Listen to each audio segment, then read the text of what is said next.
The movie begins when we see a terrified young boy with a peculiar birthmark on his face, running from someone in heavy snow. After a while, the boy falls on the slippery surface as snow begins to be thrown on him.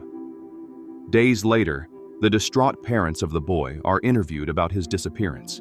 The case has become very popular in the town, while the mother explains that he went out to play as usual but never came back. After that, we see a montage of news revealing that a large number of people have gone missing in the nearby mountains. Most of them have disappeared in recent years, and it is believed that over 100 people are missing there. Despite the extensive efforts of the police, their whereabouts remain unknown. The film then cuts to the present day, where we see a group of 5 friends going to the mountains for some fun. The group includes 2 couples and a single guy named Morton. He is so single that he considers his hand to be his girlfriend. After a while, they reach their destination, which is far from the city. The group then wastes no time and begins to climb a large mountain.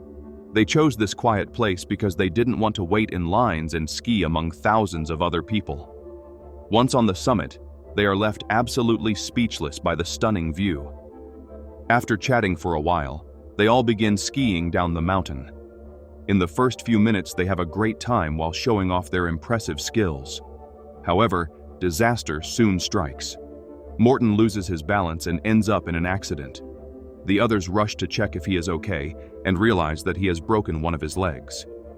The friends quickly tie a cloth around it to stop the bleeding, and Jonica also pushes the bone back into place.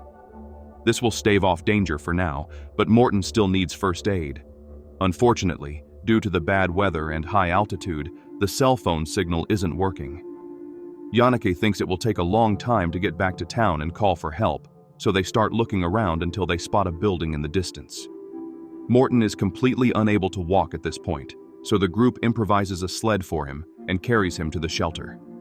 Upon arriving at the location, they find that the building is much larger than they expected. Eric tries to open the main gate, but it is locked. Believing that the building is abandoned, he climbs through a window, breaks the glass, and enters. He then opens the main gate, finally allowing everyone inside. The place appears to be some sort of hotel, as there are many keys hanging. However, it is completely deteriorated and dirty, as if it has been abandoned for a long time. The power is also off, so the group decides to take care of Morton by themselves. Jonica asks her friends to start a fire and bring some drinks, as she plans to straighten Morton's leg with the help of a splint. After searching the house, Mikal manages to find several bottles of alcohol, while Jonica finds some adhesive glue. Fortunately, Ingun has some painkillers in her bag, so they can begin to stitch up Morton's wounds. Jonica then carefully removes the bandages from his wound, cleans it, and applies the glue to the edges. Now that Morton is out of danger, the group decides to spend the night there and plans to leave early the next morning. Eric, Mikal, and Ingun then decide to explore the place while Jonica stays with Morton. The 3 walk down the dark corridor and notice several rooms on each side. They also realize that the emergency axe has been stolen from its place but pay little attention to it. Soon after, they explore the basement, which turns out to be the generator room. Eric starts fiddling with the controls, hoping to turn the power on. Outside, while Morton and Jonica chat, the main door suddenly opens. Jonica quickly goes to check, but finds no one outside. Meanwhile, Eric successfully turns on the generator, which lights up the entire place, and music starts to play. Eric then happily goes to find his girlfriend, while the couple, Ingun and Mikal, decide to have some fun in a place that smells burnt. Upon further investigation, they enter a room that appears to have caught fire in the past. Everything inside has been reduced to ashes, including the bed and furniture. Later, the whole group gathers in the living room to distract themselves. They play music, drink alcohol, and joke around with each other. Currently, Jonica is checking the hotel register, which has many guest entries. At that moment, Jonica finds a peculiar note written by one of the guests that says, "We know you will find your boy." This turns out to be the last note written in the diary, dated 1975. Almost 30 years ago. The group wonders if someone disappeared, and Jonica also finds a family photo of parents with their son, and it is the same boy we saw in the opening scene. After the party ends, Mikal and Ingun go to one of the rooms to have a moment alone. They can't wait to have some fun. Yannicka and Eirik also sleep in the same bed but decide to stay near Morten to check on him. Meanwhile, Mikael tries to get into Ingunn's pants, but she stops him, saying she isn't ready for that. This enrages our desperate guy, so he abandons the intimate session and claims that she has just been playing with him all this time. Ingunn tries to explain that she really loves him and just wants to get to know him better first, but he storms off in anger. Mikael goes downstairs and starts drinking to drown his sorrows. Now that she is alone, Ingunn decides to take a shower, but when she turns on the faucet, someone passes behind her and she goes out to check, believing it is her boyfriend. She then gathers her belongings to return to her friends just as that happens. A mysterious figure hits her from behind. The poor girl screams with all her might, but the group downstairs can't hear her due to the loud music. Bleeding, Ingunn runs down the hallway and almost reaches the living room where her boyfriend is drinking peacefully. Unfortunately, the killer arrives at the same time and drags her away. That night, none of the friends check if she's okay. Mikael believes she is mad about what he said earlier, so he decides to give her some space. In the morning, however, Mikael realizes his mistake and goes to her room with breakfast. Mikael knocks on the door and apologizes for his previous words, but when she doesn't respond, he simply leaves the breakfast on the floor and walks away. Downstairs, Eirik is dressed and ready to go out in search of help. Before he leaves, he has a romantic conversation with Yannicka. After saying goodbye to everyone, Eirik leaves the house. The weather is still bad, but he is determined to find help for his friends. He then begins his journey in the middle of the brutal snowstorm. But just as Eirik gets a bit farther, he spots blood trails in the snow. In panic, he follows the path, only to find Ingunn's lifeless body lying on the ground. As Eirik tries to revive her, the same killer from before suddenly appears and attacks him. Meanwhile, inside the house, the lights begin to flicker, so both head towards the basement. When Morten wakes up a little later, he finds no one around him. He tries calling out for them, but there is no answer. This worries him a bit, so he somehow raises himself from the couch and begins to look for them. In the basement, Mikael and Yannicka are doing their best to fix the generator. While doing this, they accidentally stumble upon a secret door sealed by a beam. The two open it and venture inside, where they find many items. They believe the things belong to the hotel owners. As they explore deeper into the dark room, they find a room that seems to have been occupied recently. They also find newspaper clippings. Most of them are about the boy with the scarred face from the first scene, and the headline reads, "Tragedy Strikes Again." Another article has the headline, "The Evil Hotel," and they discover that the hotel they are staying in was actually abandoned 3 decades ago. They wonder how the owners have such new items, like caps and sunglasses. The duo also finds items like jewelry and car keys. Since nobody would abandon such personal belongings, Mikael and Yannicka finally realize that something is wrong. Immediately, they decide to leave this place. But first, Yannicka wants to talk to Ingunn in private.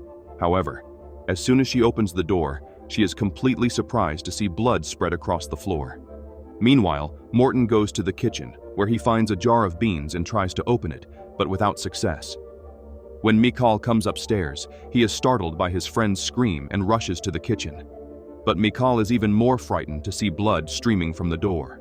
He slowly enters, only to find Morten lying carelessly on the floor. It seems he fell while trying to open the can of beans. At this moment, Yannicka arrives with a worried expression on her face and simply says, "Ingunn." Yannicka then leads them to the room where Mikael finds his girlfriend's necklace on the blood-stained floor, which devastates him. As the three are leaving, they suddenly hear a door slam. This makes the group hurry into one of the rooms and barricade it. At this point, Yannicka explains the situation to Morten and suggests that they wait for her boyfriend to arrive with help. But Mikael thinks it's a bad idea. He is sure that they won't survive much longer. With each passing minute, Mikael becomes increasingly paranoid, and when he can no longer stand it, he decides to go out and find his girlfriend. The others try to stop him, but Mikael has made up his mind. He then slowly leaves the room and goes downstairs. In his heart, he hopes she is still alive. Upon reaching the bottom, he grabs a sharp weapon and starts checking room by room for Ingunn. He makes a lot of noise during the search. At one point, he is suddenly attacked by the huge killer, but manages to dodge somehow. Mikhail runs out through the front door but knows he won't be able to go far. When the killer reaches the door, he finds no one in sight. After all, Mikhail is hiding on the roof, patiently waiting for the brute to go away. Afterwards, he rushes back to his friends and explains that he just saw a huge man wielding a massive axe.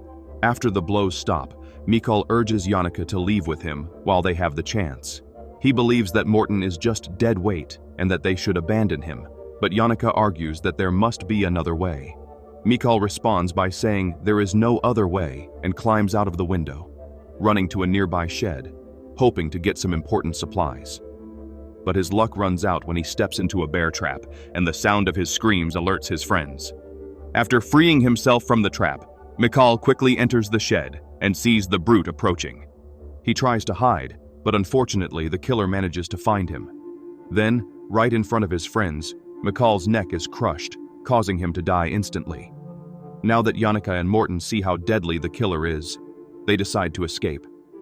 She helps him out of the room, and they temporarily hide inside a storage room. But, being easy targets at that moment, Yannicka decides to look for something useful. Reluctantly, she leaves her injured friend in the room, promising to come back soon. In the next scene, Yannicka goes to the same shed where Mikhail was previously killed. After searching for a while, she manages to find a large sled, but it is too heavy to move. At that moment, something suddenly catches her attention: a shotgun, which probably belongs to the mountain man. Yannicka realizes that it works and finds a bullet, and this gives her the confidence to return to the hotel. After reuniting with Morton, she shares her plan to shoot the mountain man. She knows that she will have only one shot, and this is the best option for them. The two then head to the basement, where Yannicka believes the killer is currently located.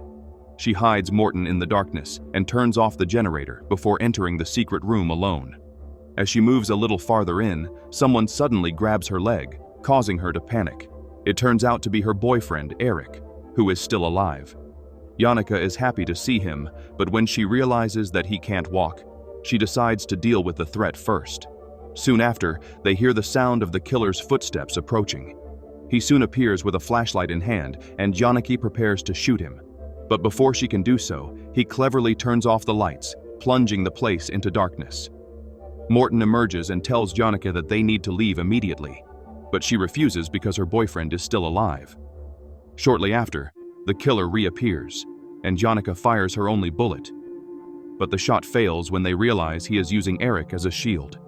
The brute eliminates Eric too, bringing the death toll to 3. Now that they are trapped, Morton bravely takes Yannicka's shotgun and instructs her to run away. He will try to delay the killer as much as he can, and Yannicka runs out of the room, leaving her friend to die. Shortly after she leaves, the killer begins an attack on Morton, killing him instantly. Yannicka then runs outside and puts on her ski gear.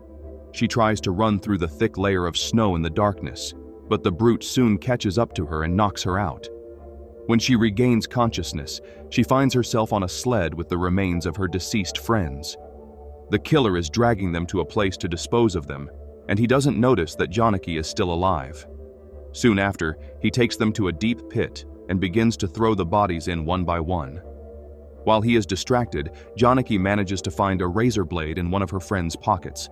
When the killer comes up to her, she stabs him in the chest and runs to grab her pickaxe, but the killer quickly neutralizes her attempt. In the middle of the struggle, she reaches the edge of the pit and appears to be about to fall into it, but then Yannicka impulsively removes the man's glasses from his face, temporarily blinding him, and we also get a glimpse of his face. Seizing this opportunity, Yannicka grabs his pickaxe and stabs him in the chest. The brute is severely wounded by this.